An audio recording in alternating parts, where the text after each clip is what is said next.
60 Minutes Rewind. The magnitude 9 earthquake that struck Japan on March 11, 2011, not only shook the ground, it shook the Japanese people's faith in their government and the nuclear power industry. As we first reported in April, you can see the impact of the disaster in the towns right around the plant, only you can't get there. The earthquake did some damage, the tsunami did more. But the reason many of them are empty and off limits today is because of the nuclear accident at the Fukushima power plant next door. The whole area is now a radioactive wasteland, and the people who live there don't know if they'll ever be able to go home. Many don't know if they'll want to. 3 years later, the events of March 11th darkened their lives so deeply that many speak of it simply as 3/11. The hell that broke loose on March 11, 2011 was the strongest earthquake in Japan's history. When the shaking stopped, the tsunami raced toward shore with as much fury as nature can muster. Almost all of the more than 18,000 people who died that day on Japan's northeast coast died in the flood. The quake didn't do much damage to the Fukushima Daichi nuclear power station, but the tsunami shut down the reactor's emergency cooling systems and they started to melt down. Hydrogen gases inside the buildings then exploded, spreading radiation into communities more than 25 miles away. Today, in the town of Tomioka, the radiation levels are considered safe enough to allow people in during the day. Loudspeakers warn visitors that they must leave by 3 p.m. We were alone on the day we were there. The disaster seems to have stopped time. The clock shows 2:46, the moment the earthquake hit. And the damage to shops and homes looks like it could have happened yesterday. The stack of newspapers we found were dated March 12, 2011, the day after the quake and tsunami. You can see people had to leave in a hurry. That was the morning the government told people of this town and neighboring towns to get out quickly. Welcome to Okuma, says the sign. Population today, 3 years later, 0. More than 11,000 people left town that day and never returned. Would you ever want to go back to Okuma to live there again? Yes, I would like to before I die. Norio Kimura lived with his wife and 2 daughters next door to his parents. The tsunami killed his father, his wife, and his youngest daughter, Yuna, a bright and cheerful 7-year-old. This is what their homes looked like before March 11, 2011. This is what's left today, foundations and scraps of memories that he keeps in a small box by what was once the front door. This is a shoe she was wearing that day, which was found in a heap of rubble 6 months after the disaster. Because of radiation, Kimura can only visit his former home 10 times a year and stay only 5 hours. In February, his allotted day came in the middle of a blizzard. On each visit, Kimura brings flowers to a small shrine he built to honor his family. They were among the 111 people who died in Okuma that day. The remains of 110 have been recovered. The only one still missing is Norio Kimura's daughter, Yuna. 10 times a year, he goes back home to search for her. On Saturday, you were digging again in Okuma. It was snowing, it was freezing. Why?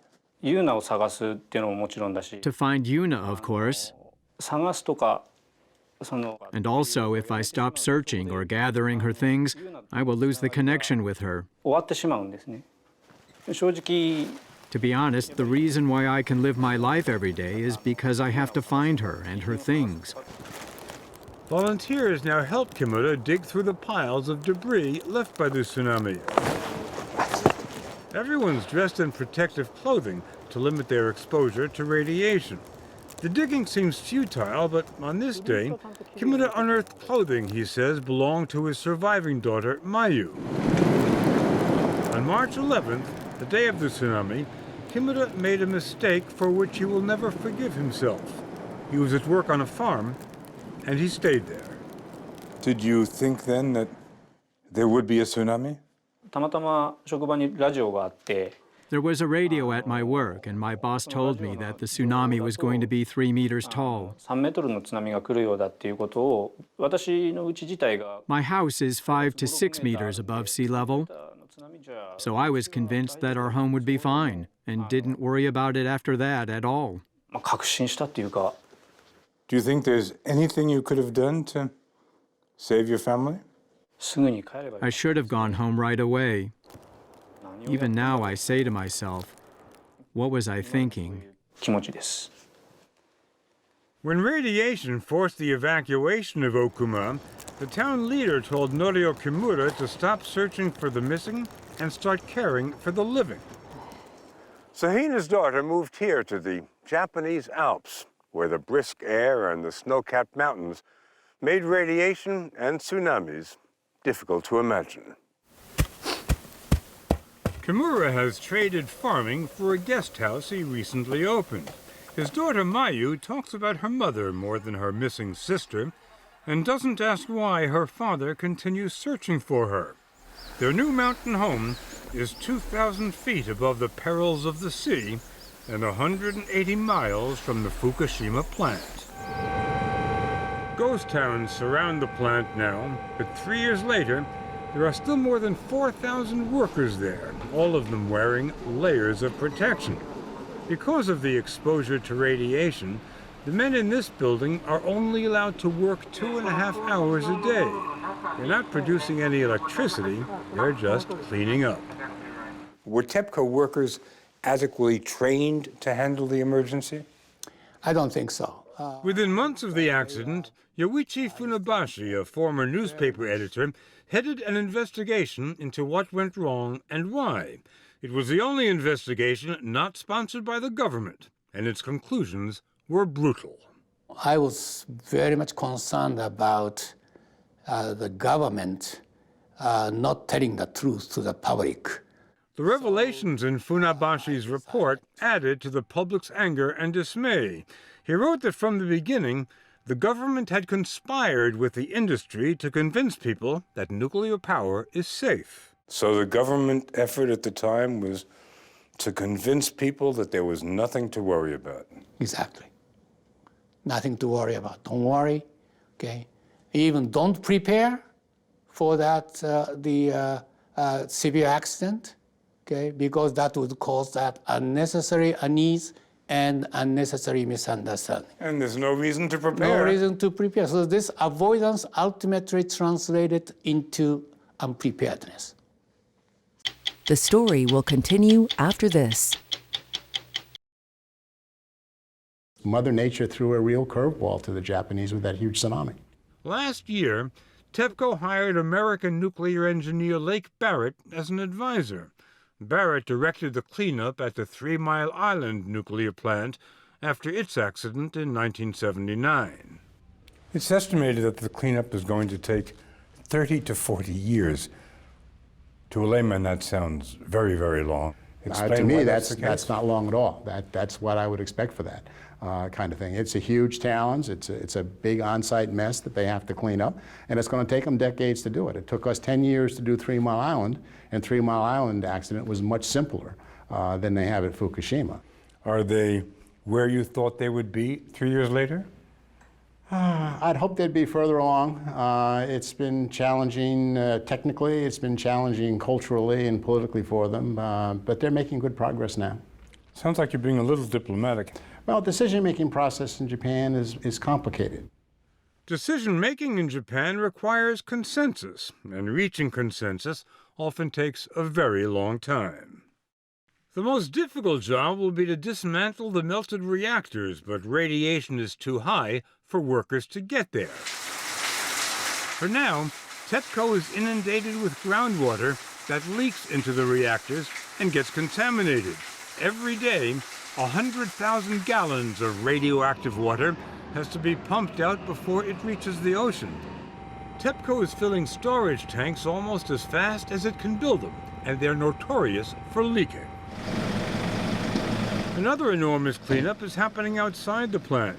Entire communities are being cleared of contaminated materials that will have to be stored for generations. This part of Japan is known for its agriculture, but the only crop growing now is the multitude of black bags holding the radioactive waste, filling the empty spaces in towns like Okuma. Now, some of the kids from Okuma live and go to schools 70 miles away. How many of you would like to go back to Okuma? Everybody. How many of you think you will go back to Okuma? What's keeping you from going back to Okuma now? You can tell me.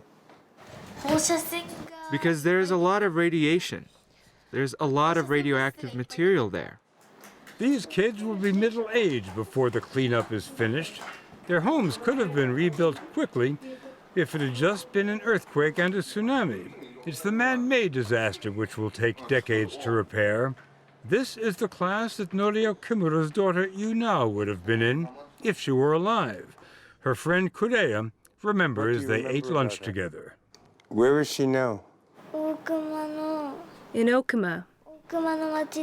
She's lonely, being alone in the town of Okuma all this time. I think she must be lonely.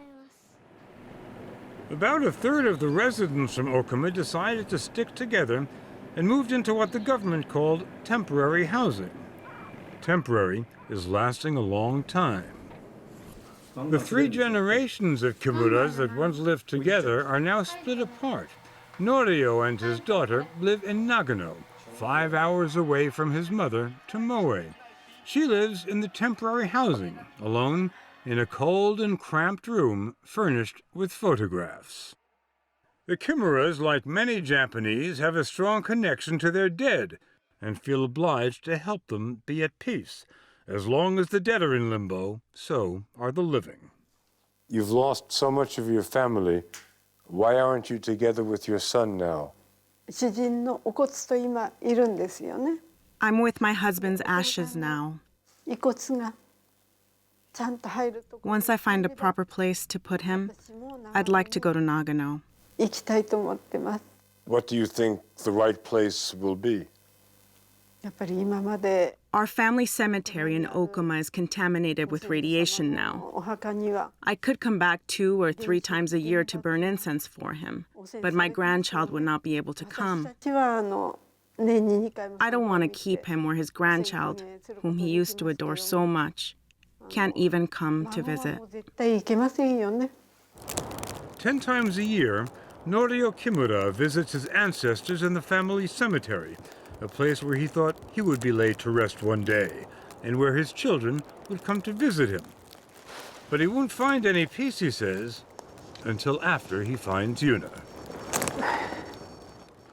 Do you think there's any chance you'll ever find your daughter? これはやめるわけにはいかないんで。 I know that the chance is very slim, 非常に厳しいというのは分かってます。 but no matter how slim the chance is, I still cannot stop. でもやめるわけにはいかない。 From the outside looking in, I know that this is very unlikely, but I still can't stop, even if I cannot ever find her.